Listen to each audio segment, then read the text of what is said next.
So in this video we're going to be looking at English pronunciation, or rather intonation, when we're talking about sentence stress. English is a very melodic language and we can go up and down with our voice and pause before or after a word, speed up or slow down to give the sentence or words in a sentence more meaning than other words. I can say the same sentence 4 or 5 or 6 different ways with different meanings and different flavour just by exaggerating or stressing or highlighting a different word every time. Let's take a look at one sentence and then see how we can change our sentence stress to give the sentence a different meaning. So, the first sentence is, Jack will cycle to the restaurant tonight. Now let's imagine that I am not a native English speaker, but I am a robot, and a robot will not give any exaggeration or stress or feeling to the sentence. So here is the robot. Jack will cycle to the restaurant tonight. It doesn't sound like good English, does it? There's no feeling there. We don't know what are the important words for the speaker. But if we look here at sentence number 1, I've highlighted the word Jack. This will be my key word in the sentence. I'm going to exaggerate it a lot. And this is normal, true, real English. By exaggerating one word, I will help the listener understand my point of view. Sentence number 1. Jack will cycle to the restaurant tonight. The word Jack here had the most melody.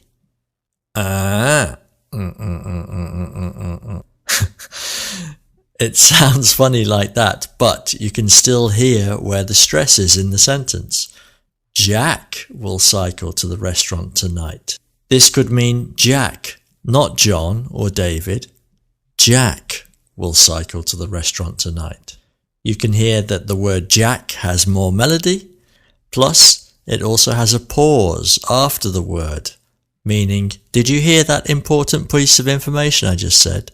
Jack, pause, will cycle to the restaurant tonight. And the rest of the sentence, will cycle to the restaurant tonight, is all spoken very quickly, but Jack was very slow and meaningful. Jack will cycle to the restaurant tonight. Let's look at sentence number 2.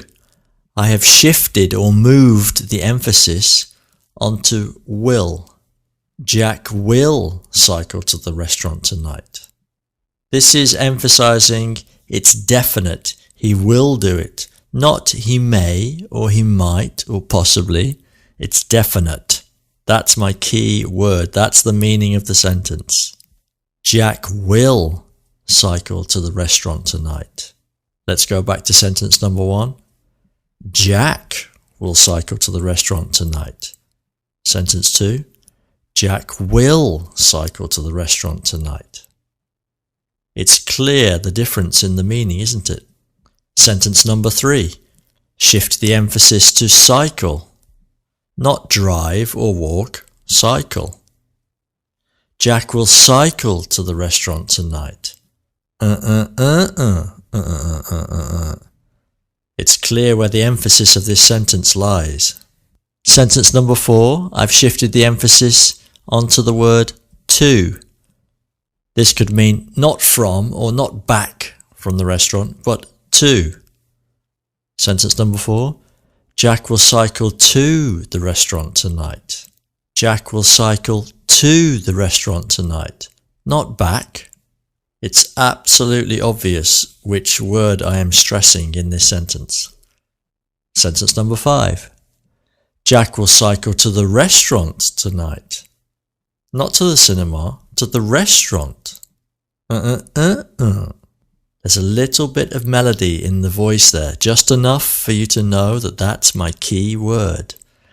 Jack will cycle to the restaurant tonight. And there's also a little pause after the word. Now, sentence 6, let's do the shift, the exaggeration, the stress on the word tonight. Not tomorrow, not at the weekend, not next week, but tonight. Jack will cycle to the restaurant tonight. Jack will cycle to the restaurant tonight. Again, all the words in the sentence are read very quickly apart from the key word, tonight. Jack will cycle to the restaurant. That's very quick, isn't it? Everything is all together. Jack will cycle to the restaurant tonight. Then a slow, meaningful tonight to give the listener the chance to understand the key information.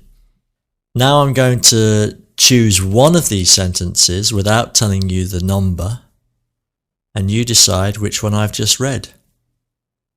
Jack will cycle to the restaurant tonight. Jack will cycle to the restaurant tonight. To the restaurant, not the cinema. It's number 5, isn't it? Let's do another one. Jack will cycle to the restaurant tonight. Jack will cycle to the restaurant tonight. The meaningful word, the slow word, with a little pause after it, with a bit of melody, was number 1, sentence number 1, Jack. It's quite clear, isn't it, that just by stressing a word, slowing down, giving it some melody, that you can change the entire meaning or flavour of a sentence. Let's look at another example. Sue might be singing in the opera at the weekend. That was almost robotic, wasn't it? Without feeling. Robot. Sue might be singing in the opera at the weekend. Doesn't sound like good English. Let's put some feeling into it. Sue might be singing in the opera at the weekend. Sue might be singing in the opera at the weekend. There's a clear understanding there for the listener that it's Sue, not Sarah, not Samantha, not Jeffrey, but Sue might be singing. That was sentence number 1, of course. Sentence number 2. Let's put the emphasis on the modal verb, might. It's only a possibility. It's not definite. It's not will. Sue might be singing in the opera at the weekend. Sue might be singing in the opera at the weekend. Sentence number 3. We're talking about singing is the key moment here. Not acting, not directing, singing. Sue might be singing in the opera at the weekend. Sue might be singing in the opera at the weekend. Sentence number 4. The opera, not the theatre, not the street, not the party. Sue might be singing in the opera at the weekend. There I really raised my voice as though I was surprised by this fact. Sue might be singing in the opera at the weekend.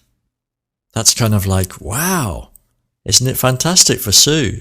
Sue might be singing in the opera at the weekend. It's unexpected. And sentence number 5, not tomorrow, not tonight, not next week, weekend. Here's the important word. Listen for it. I'm going to slow down for it and give it more melody than the rest of the words in the sentence.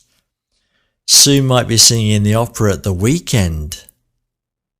Sue might be singing in the opera at the weekend.